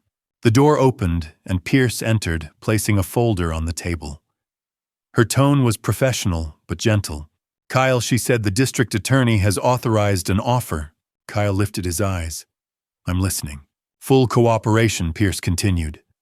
Complete testimony against Gregory Thornton for attempted murder and conspiracy. Full testimony against Daniel Langley for the murder of Ashley Langley and at least 2 other women. In exchange, we'll recommend 16 years instead of 28. With good behavior, parole eligibility after 12. Kyle didn't hesitate. His eyes flicked to Dorothy. Will Mom be there? He asked quietly. When I get out. Dorothy tightened her grip on his hands, tears spilling freely. Every week, every visit, every day after. I promise. Kyle turned back to Pierce, his voice steady. I'll testify. I'll tell you everything, Gregory's payment structure instructions, every detail. And everything I remember about Daniel, how he isolated Ashley, controlled her money, manipulated her will. All of it. Pierce nodded, writing. We'll need everything. You'll have it, Kyle said. Walsh stepped in holding his phone. We've located Daniel Langley, Eugene, Oregon, 4th wife since Ashley. Warrants are being executed now. Dorothy went pale, but her voice held. He never stopped. Not anymore, Walsh said grimly. Kyle and Dorothy sat in silence, hands still joined across the table. 24 years of grief and rage hung between them, but so did something else. Watching through the glass, I realized it was redemption. Incomplete, fragile, but real. I love you, Dorothy whispered. I never stopped. I know, Mom, Kyle said softly. I know. Tears blurred my vision. I thought of Lauren, how close I'd come to losing her to Gregory's manipulation. How Dorothy had lost both her children while I'd let time slip away with mine. How a broken man had saved us by seeing his own past in our lives. Pierce's radio crackled suddenly. Her posture snapped to attention. Thornton's at PDX, she said sharply. Flight boards in 20 minutes. Alaska Airlines to San Jose, then Costa Rica. He's running, I said, pressing my hand to the glass. Pierce looked back, her expression fierce. Not for long, Mr. Barrett. Not for long. Detective Pierce drove toward PDX Airport like a woman possessed. I sat in the passenger seat, gripping the ceiling handle so tightly my knuckles were white. The radio crackled every few seconds. Suspect at Gate C7, Costa Rica flight boards in 15 minutes. Pierce's jaw was clenched. Eyes locked on the road as she cut through Sunday morning traffic with ruthless precision. Walsh followed close behind in his own vehicle, lights flashing but sirens silent. We didn't want to spook Gregory Thornton into doing something desperate. My heart pounded. After everything, the warning at the pharmacy, the footprints in the snow, Kyle's confession, the security footage, it all came down to this. 15 minutes. That was all that stood between my son-in-law and a country with no extradition treaty. We skidded into the departure area at 10:20 a.m. Pierce was out of the car before it fully stopped, badge already in her hand. Walsh pulled in beside us, and the three of us moved toward the terminal in perfect sync. Pierce had called ahead. Airport security and TSA were on alert, prepared to delay boarding if necessary. Gregory didn't know that. As far as he knew, he was minutes from disappearing. Pierce and Walsh flashed their badges at security and bypassed the line. I hesitated, unsure of my place, but Pierce motioned sharply. "Stay close, Mr. Barrett. You're a witness to attempted murder. You belong here." We ran through the terminal, footsteps echoing on polished floors. Travelers stared as we passed, but I barely saw them. All I could picture was Gregory on the ring footage, calm, calculating, making that phone call to confirm I was alone before sending a killer to my door. Gate C7 came into view. Gregory Thornton stood at the counter, passport in hand, speaking calmly with the gate agent. Crisp button-down shirt, dark jeans, one carry-on bag slung over his shoulder. A man traveling light because he never intended to return. He sensed something and turned. His eyes locked onto Pierce. The color drained from his face. For a split second, he froze. Then instinct took over, and he ran. Walsh was already moving, cutting off the only alternate exit. Two uniformed airport police officers stepped in from the crowd, blocking Gregory's path. He spun, searching for escape, but there was none. Pierce closed in from the front, Walsh from the side, the officers sealing the rear. "Gregory Thornton Pierce," said her voice, carrying across the gate. "You are under arrest for conspiracy to commit murder, solicitation of murder, and attempted murder." Gregory's expression flickered shock, rage, fear, then hardened into cold calculation. "I want my lawyer," he said flatly. "Edward Kingsley." Pierce didn't react. She read him his Miranda rights with detached precision. Walsh snapped the cuffs onto Gregory's wrists, the metallic click echoing through the suddenly silent gate area. Passengers stopped to watch. Some lifted phones to record. Others simply stared. Then Gregory saw me standing behind Pierce. His eyes widened, then narrowed with pure hatred. "You," he spat. "You should be dead." The words hung in the air. I stepped forward, anger finally breaking through the fear I'd carried for days. Walsh raised a warning hand, but I stopped just outside his reach. "Lauren warned me you were up to something," I said evenly. "She just didn't know how far you'd go." Gregory sneered. "Lauren doesn't have the spine. She'll never testify against me." Something inside me snapped. I stepped forward again, and this time Walsh held me back firmly, but my voice stayed cold, controlled.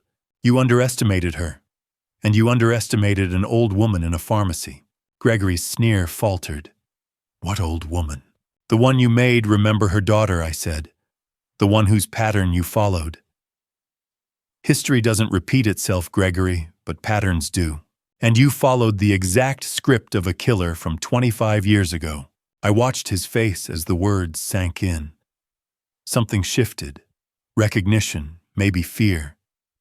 His eyes darted between me and the detectives. "I don't know what you're talking about," he said, but the edge was gone. Walsh leaned in. "Daniel Langley."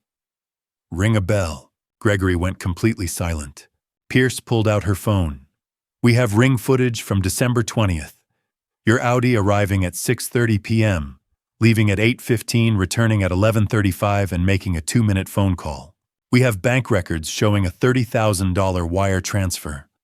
We have Kyle Graves' sworn testimony, your daughter's statement, and your text messages. Make sure the old man is alone. Get it done this week." Gregory's face went from pale to gray. At that moment, his lawyer arrived. "Don't say another word," he ordered. But Gregory wasn't looking at him. He was staring at me, realizing he had miscalculated everything. Pierce nodded. "Take him." They escorted Gregory away, his carry-on seized as evidence. The terminal slowly returned to normal. My legs felt weak. Pierce touched my arm. "It's over, Mr. Barrett." I nodded. "Is Lauren safe?" "Safer than she's been in years," she said. Walsh checked his phone. "Daniel Langley was arrested this morning. His wife is alive and talking." I closed my eyes. For the first time in days, I believed it might finally be over. 3 months later, I sat in the Multnomah County Courthouse, and watched justice finally catch up. The courtroom was full. Lauren sat beside me, gripping my hand so tightly I could feel her pulse. Dorothy was on my other side, her weathered face composed but alert, absorbing every word. Kyle watched through a video link from the county jail. His face reduced to a grainy image on a wall-mounted monitor, present yet distant. A reminder that accountability took many forms. The district attorney stood at the prosecution table, her binder thick with evidence gathered over 3 relentless months. She was younger than I'd expected, early 40s, perhaps sharp-eyed and precise, her voice steady without needing volume. "Ladies and gentlemen of the jury," she began, "the evidence tells a simple story. Gregory Thornton attempted to have his father-in-law murdered for financial gain. This was not an impulsive act. It was calculated, deliberate, and cold." She clicked a remote and a timeline appeared on the screen. December 10th, 2024. The defendant initiates contact with Kyle Graves using encrypted messaging. December 17th, 2024. $30,000 wired to a shell company, half the agreed $60,000 contract for a human life. Her tone hardened. December 20th, 2024, 11:35 p.m. The defendant makes a reconnaissance call to confirm Stellan Barrett is alone. 12 minutes later, Kyle Graves enters the property and attempts forced entry. Photographs filled the screen: my home, the snow-covered yard, the boot prints circling like a hunter. Lauren flinched beside me. "The motive is unmistakable," the DA continued. "Gregory Thornton carried $462,000 in debt, $195,000 in SEC penalties, $175,000 owed to high-interest lenders, and $92,000 in maxed-out credit cards." She paused. "Meanwhile, Stellan Barrett possessed assets totaling $1.755 million, plus a $2.5 million life insurance policy. His daughter, Lauren Barrett Thornton, was the sole heir. The numbers appeared on screen: 4.255 million. That, the DA said quietly, is what the defendant valued a human life at." She moved to the abuse. "For 2 years, Gregory Thornton subjected his wife to psychological coercion, financial control, and isolation. Lauren Barrett Thornton will testify that when she mentioned divorce, her husband threatened, 'They'll kill him first, then you.' He pressured her about her father's health estate and will. He trapped her." Kyle appeared on screen, next sworn in. The jury leaned forward. "Mr. Thornton hired me December 10th, Kyle said evenly. He instructed that the death look accidental ice stares, something plausible. He said, 'Make it look like snow, like the Langley case.'" A murmur rippled through the courtroom. "He wanted to copy Daniel Langley's 1999 murder of Ashley Langley." Kyle continued. "He believed following an old blueprint would protect him." Gregory's attorney, Edward Kingsley, argued forcefully in closing. "There is no explicit order to kill," he said smoothly. "The wire transfer was a loan. The phone call was concern. The text message, 'Make sure the old man is alone,' could mean anything." The DA dismantled this calmly. "Context matters." That text was sent 8 minutes before the defendant staked out the house, 13 minutes before a hired killer entered the property. She paused. "And when police moved to arrest Mr. Thornton, where was he? At an airport gate boarding a one-way flight to Costa Rica, a country without extradition." Kyle's testimony matched forensic evidence to the minute. The jury deliberated 4 hours. When they returned, their verdict was unambiguous. Guilty on conspiracy to commit murder, guilty on solicitation of murder, guilty on domestic abuse and coercion, guilty on wire fraud. Lauren sobbed quietly. Dorothy squeezed my hand. Kyle's face remained still, but I saw something flicker, relief perhaps. Judge Rebecca Winters reviewed the verdict. "Does the defendant wish to speak?" Gregory declined. He stood silent, hollow-eyed. "Mr. Barrett," the judge said, "your victim impact statement." I stood steadier than expected. "Gregory Thornton didn't just try to kill me. He stole my daughter for years. He isolated her, convinced her she was powerless, and nearly succeeded in making her watch him inherit everything I built. I paused. But he underestimated two things: a mother's love and the memory of a woman who lost her daughter 25 years ago. Dorothy Langley saved my life, and in doing so, she saved her son. Lauren spoke next. I didn't see it soon enough, she said, voice firm. But I'm grateful my father is alive, and I will spend my life making this right. Judge Winters delivered the sentence. Gregory Thornton, you are sentenced to 38 years in the Oregon State Penitentiary. Parole eligibility after 28. Restitution of $50,000. A permanent no-contact order with Stellan Barrett Thornton. The gavel struck. Gregory was led away, his suit suddenly meaningless. He never looked at Lauren. She collapsed into my arms. I'm so sorry, Dad. You're free, I whispered. That's what matters. As we exited, Walsh stopped me. There's more, he said quietly. Gregory and Daniel weren't alone. We've uncovered a network. I nodded, knowing the story wasn't over, but this chapter was. 1 month after Gregory Thornton's sentencing, Detective Walsh called me back to the precinct. You need to see this, he said. There was a weight in his voice I hadn't heard before. When I arrived, Walsh's desk was buried under files folders, stacked 3 deep photographs, spread across every surface, documents pinned and repinned, as if the case itself refused to stay contained. Pierce was there along with 2 strangers who introduced themselves as FBI agents from the Violent Crimes Division. They'd been working quietly for months. Now they were ready to show me what they'd uncovered. What happened to you wasn't isolated, Walsh said, motioning for me to sit. Gregory Thornton and Daniel Langley were part of something much larger. On April 2nd, 2025, Daniel Langley was convicted. He'd been arrested the same day as Gregory, December 22nd, 2024, but his case took longer. The evidence spanned 25 years and multiple jurisdictions, requiring investigators to reopen deaths long dismissed as tragic accidents. The primary charge was first-degree murder in the death of Ashley Langley on December 1st, 1999. Walsh explained how Kyle's cooperation had reopened the case. Kyle recognized Daniel's name in Gregory's communications and provided details about Ashley's murder that only someone close to the planning could know. Phone records revealed Gregory had paid Daniel $7,000 in November 2024, labeled consulting services. In reality, Daniel had coached Gregory step by step, teaching him the same method he'd used decades earlier. Use the winter, Daniel texted.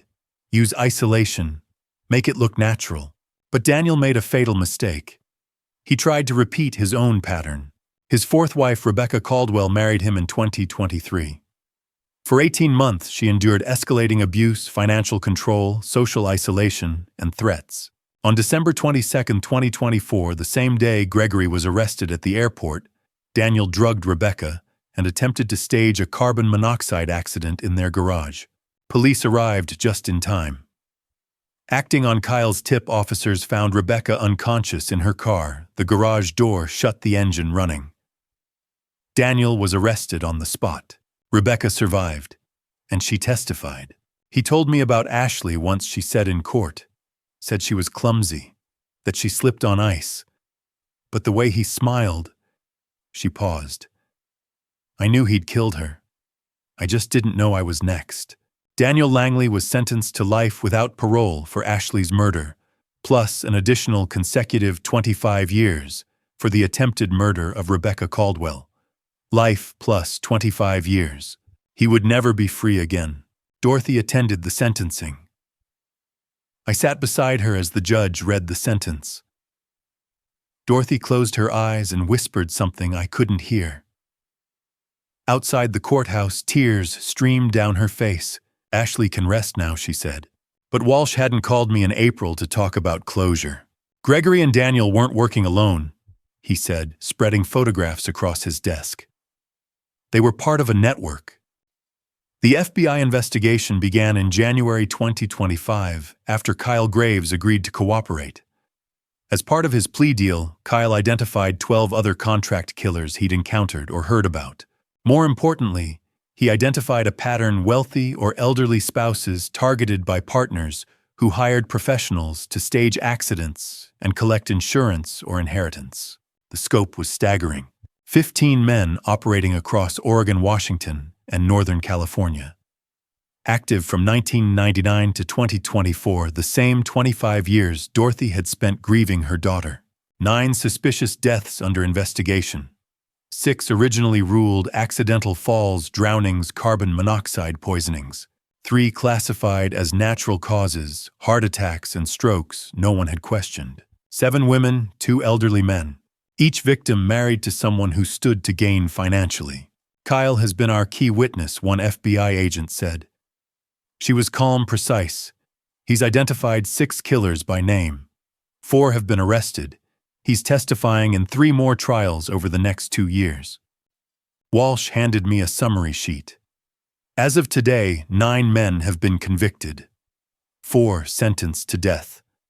5 to life without parole. All because Kyle recognized the pattern and chose to break it. I leaned back, overwhelmed. Without Kyle, you'd never have connected them. That's right, Walsh said. And without Dorothy, Kyle wouldn't be here. The irony wasn't lost on anyone. Kyle Graves. Kyle Langley had been a professional killer for 13 years. He'd taken 15 lives, but aborting one job and turning himself in exposed a network that might have continued for decades. On April 15, 2025, Kyle received his sentence. Without cooperation, he would have faced multiple life terms. Instead, he received 16 years with eligibility for release after 12 if he maintained good behavior and continued cooperating. He would be 50 in 2037 when he walked free if he earned it. Dorothy visited him every week. Sometimes I drove her. The prison visiting room was bleak, but Dorothy lit up every time she saw her son. Kyle enrolled in the prison college program, working toward a degree in social work. I want to help kids who lost someone to violence, he told us during one visit. Kids who are angry and don't know what to do with it. Maybe I can stop someone from becoming what I became.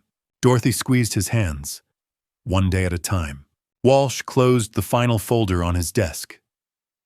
Largest domestic violence and murder for hire prosecution in Oregon history, he said. And it started with an old woman buying arthritis medication. I smiled faintly, and a man who listened. Walsh stood and shook my hand. You trusted your instincts. You trusted Dorothy. You saved lives. As I turned to leave, I paused. How's Lauren? Walsh's expression softened. She's rebuilding. Therapy, new job, financial independence. He hesitated. She's been asking about you. She wants to see you. For the first time in months, my chest felt light. Where? Lauren moved out of the house she had shared with Gregory in early February. She didn't tell me where she was going. The silence that followed was crushing. After everything, the arrest, the trial, the conviction, I assumed we would start rebuilding right away. I imagined long conversations, coffee at the kitchen table, apologies spoken out loud, and a slow return to the father-daughter bond Gregory had spent 6 years dismantling. Instead, on February 8th, I received a single text: I'm okay. I need time. Please understand. I did understand, or at least I tried to. But understanding didn't make the waiting easier. January and February of 2025 blurred together under layers of security precautions. After Gregory's arrest, Walsh insisted Lauren remain in protective custody until the trial ended. There were real concerns: Gregory's possible connections, the broader network Daniel Langley belonged to, and the risk of retaliation. Lauren stayed in a secure facility, guarded and isolated, seeing only attorneys, prosecutors, and victim advocates. In February, once the immediate danger passed, Lauren moved into a private apartment. Walsh helped arrange it, quiet, anonymous, a place where she could begin healing without constant reminders of what she'd lost. The address was confidential. Even I didn't know where my own daughter lived. I respected the distance, but it gnawed at me. Every day I wanted to call, to text, to show up wherever she was and pull her into my arms. Pierce, who checked in weekly, was firm. She needs space, Mr. Barrett. She's processing trauma most people never face. When she's ready, she'll reach out. When will that be? I asked once. When she's ready, Pierce replied gently. So I waited. And while I waited, I learned through Pierce and occasional updates from Lauren's advocate about the work my daughter was doing without me. Lauren joined a domestic violence survivor support group in Southeast Portland. Men and women of all ages sat together, united by the experience of being harmed by someone who claimed to love them. At first, Lauren rarely spoke. She listened, recognizing patterns she had lived through but never named. Individual therapy followed. Dr. Sarah Montgomery, a trauma specialist with decades of experience, diagnosed Lauren with complex PTSD and coercive control syndrome, clinical terms, for behaviors I had watched unfold without understanding them. With Lauren's consent, Pierce shared limited updates. The guilt weighed heavily on her. I should have protected Dad. The shame was worse. I let him control me. How could I be so stupid? Dr. Montgomery challenged those thoughts. You weren't stupid, she told Lauren. You were surviving. Coercive control is invisible until you're trapped. Your husband learned from someone who perfected these methods over 25 years. You couldn't have known. In therapy, Lauren mapped the timeline of Gregory's control. Year 1, 2019 began with subtle remarks. Your dad doesn't understand you like I do. Year 2, after my wife Grace died in 2020, brought escalation. Your dad's grieving. Don't burden him. Year 3 introduced financial control, joint accounts. Gregory monitored questions about every purchase. Year 4, 2022, deepened isolation as Gregory faced an SEC investigation I didn't learn about until later. Year 5 brought surveillance, checking her phone, controlling her movements. Year 6, 2024 ended with explicit threats. If you leave, they'll kill him. Then they'll come for you. 6 years. From quiet manipulation to terror built so gradually, Lauren hadn't realized she was imprisoned until escape felt impossible. The breakthrough came in mid-April. Lauren finally said what therapy had been guiding her toward. It wasn't my fault. He planned this. Yes, Dr. Montgomery affirmed. And you survived. You spoke up. You saved your father's life. That realization changed everything. Lauren began to see herself not as a victim, but as a survivor. In early May, she returned to work. She joined a small architectural firm in downtown Portland, a supportive family-owned place that respected her need for flexibility. Architecture had always been her passion, inherited from me. Returning to it felt symbolic, designing structures meant to keep people safe. Pierce told me about the job during one check-in. She's doing well. She asks about you every time we talk. My heart lifted. Can I see her? Soon, Pierce said with a small smile. She's almost ready. Almost. That word carried me through the end of April and into May. Almost meant hope. On May 15th, my phone buzzed. Lauren's name appeared on the screen, and my hands shook as I opened the message. Dad, can we meet? I want to show you something. I replied immediately, anytime, anywhere. 3 minutes later, tomorrow, 2 p.m., Riverview Cemetery. I stared at the screen, confused. A cemetery. Riverview was where Grace was buried, Lauren's mother, my wife, the woman we lost 4 years earlier. I typed several replies and deleted them all. Finally, I wrote, I'll be there. That night, I barely slept. I kept turning the message over in my mind, wondering what Lauren wanted to show me and why she'd chosen that place. I didn't have answers, but at 2 o'clock the next day I would. I arrived at Riverview Cemetery at 1:45 p.m., 15 minutes early. I couldn't wait any longer. The cemetery stretched across rolling hills above the Willamette River, its grounds immaculate old oak trees casting soft shadows over headstones and memorial gardens. I'd been here countless times since Grace died in 2020, birthdays, anniversaries, holidays, when the grief felt unbearable. But I'd always come alone. Lauren hadn't returned since the funeral 5 years earlier. I stood near the entrance, hands shoved into my pockets, watching the main path. My heart pounded with an anxiety I hadn't felt since the night Gregory was arrested.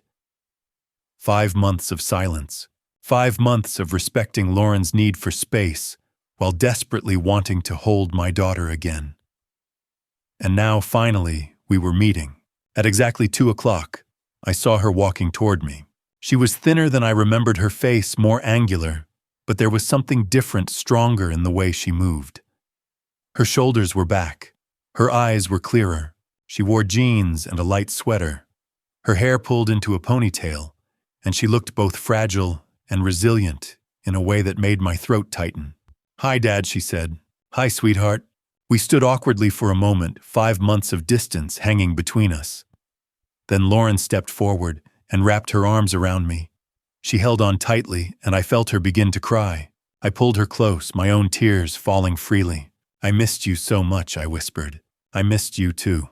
When we pulled apart, Lauren wiped her eyes and gave a small, shaky smile. "I want to show you something." We walked together through the cemetery, following the familiar path I'd taken so many times alone. The afternoon was warm and bright, flowers blooming, birds singing. It felt as if the world itself was offering light after months of darkness. Grace's grave lay near a grove of Japanese maples. The headstone was simple and elegant: Grace Barrett, 1960-2020. Beloved wife and mother. Lauren stopped a few feet away, staring as if seeing it for the first time. She knelt slowly and pulled a small bouquet from her bag, white calla lilies, Grace's favorite. Her hands trembled as she placed them at the base of the stone, adjusting them carefully. "I haven't been here since the funeral," she said softly. I couldn't face it. I knelt beside her, touching Grace's name carved into the granite. "Why now?" Lauren swallowed. "Gregory wouldn't let me come. He said dwelling on death wasn't healthy. But really, he didn't want me anywhere near you. Not even here." She gave a bitter laugh. "He took everything. My friends, my job, you, even my memories of Mom." "You were surviving," I said gently. "No." She shook her head, tears spilling. "I was afraid. I saw the red flags. I knew something was wrong, but I was too scared to leave." I took her hands. "You weren't a coward. You testified against him. You stood up in court. You saved my life." "No," she whispered. "Dorothy saved you. Kyle saved you. I'm the reason you were in danger." I held her gaze. "Gregory manipulated you, isolated you, controlled you. That was not your fault. None of this was. But I should have." "You were a victim," I said firmly. "And then you became a survivor. And now you're healing. That's what matters." Lauren sobbed openly. "I want to come home, Dad. Not to move back in. I need my own place." "But can we have dinner? Can we rebuild?" My voice broke. "We already are. Right now." We sat together in silence, crying softly. Sunlight filtered through the maple leaves, dappling Grace's headstone. I imagined her watching us, relieved that her family was finding its way back. I traced Grace's name with my fingers. "Your mom would be so proud of you." Lauren smiled through tears. "She'd be proud of you too. For listening to Dorothy." "I think your mom sent Dorothy to that pharmacy," I said quietly. Lauren smiled. "Maybe she did." We stood and brushed the dirt from our knees. The cemetery felt peaceful now. Grace's presence wrapped around us, blessing this moment. As we walked toward the parking lot, Lauren hesitated. "There's someone else I want to see." "Dorothy, can we go together?" My heart swelled. I'd called Dorothy every week about Kyle, the investigations, everything. She'd become family, and every call she asked about Lauren. "She'd love that," I said. "She always asks about you." Lauren linked her arm through mine, a familiar gesture from before Gregory, and we walked together toward the car. For the first time in 6 years, I had my daughter back. Not fully, not perfectly, but enough. Enough to heal. Enough to move forward. Together. 6 months after the warning at CVS Pharmacy, I walked through those doors again, but this time, I wasn't alone. Lauren walked beside me, her hand resting lightly on my arm, as the automatic doors slid open, with the same familiar sound they'd made that Friday afternoon in December. But everything felt different. The fluorescent lights no longer seemed harsh. The sterile pharmacy smell felt neutral instead of cold. What had once been just another errand stop had become sacred ground, the place where a quiet warning saved my life and reunited my family. It was June 12th, 2025. We weren't there for prescriptions. This was a pilgrimage. Everything started here, Lauren asked softly. This is where Dorothy saved us, I said. At the pharmacy counter, Megan, the same pharmacist from that December afternoon, looked up and smiled when she recognized me. Mr. Barrett. How are you doing? Much better, I replied. That woman Dorothy, she still comes in every week, Megan said. Always asks about you. I know, I smiled. I visit her too.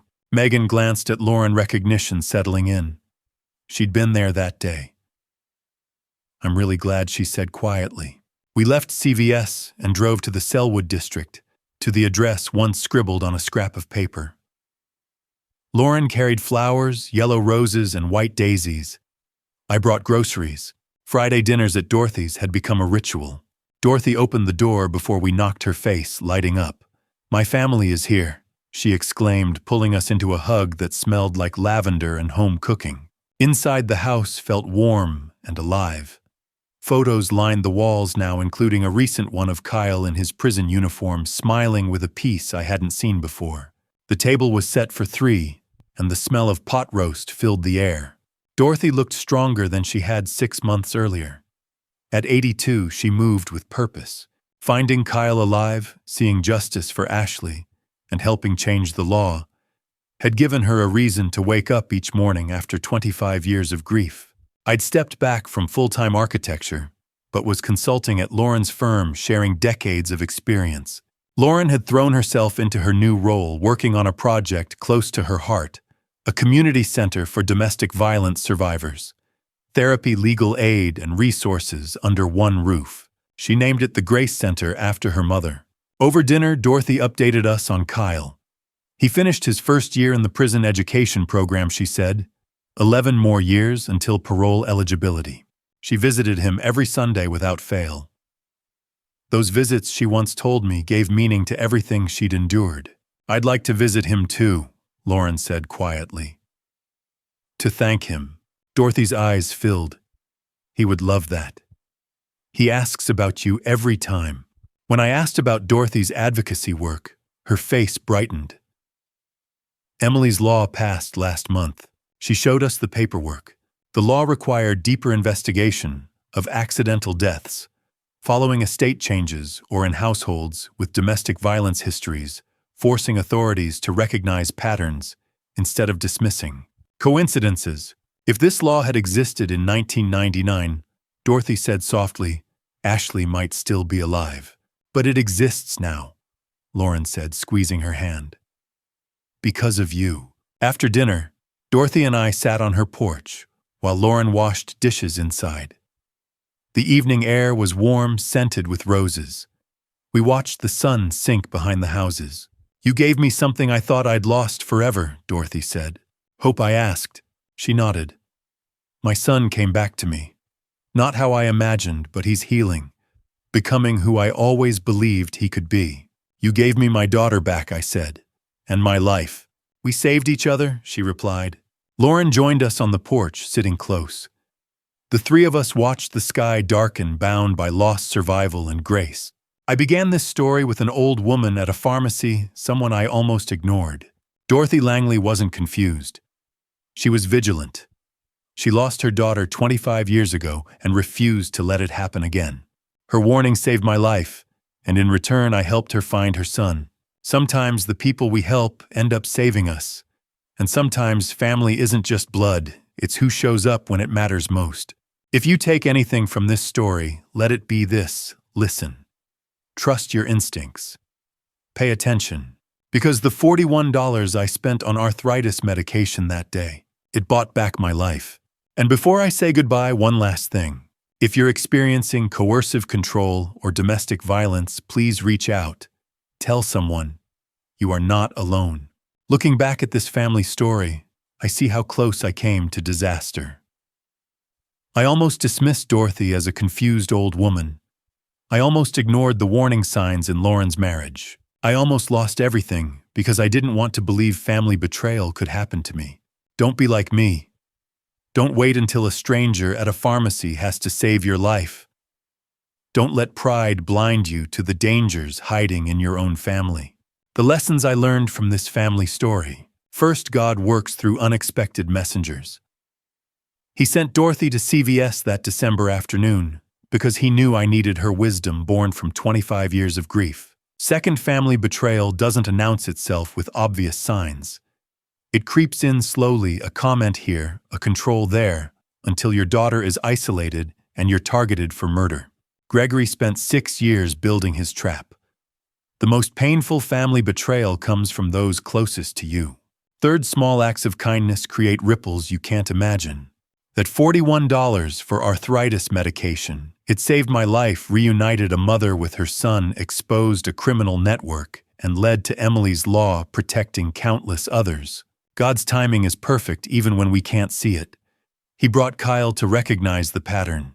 He gave Dorothy the courage to warn me, and he restored my family story from tragedy to redemption. If you're watching this, remember, you might be someone's Dorothy. You might be the only person who notices the signs of coercive control, financial abuse, or isolation. Trust God to guide you. Trust your instincts. And act. This family story didn't end with betrayal. It ended with healing justice and chosen family, bound by love stronger than blood. God bless you all. Thank you for hearing my story. Thank you for staying with me through this entire journey. Comment Dorothy below so I know you made it to the end and to honor the woman who saved my life. Warning: this story contains fictional elements created for educational purposes about domestic violence and coercive control. If this isn't for you, please feel free to exit and find content that better suits your preferences.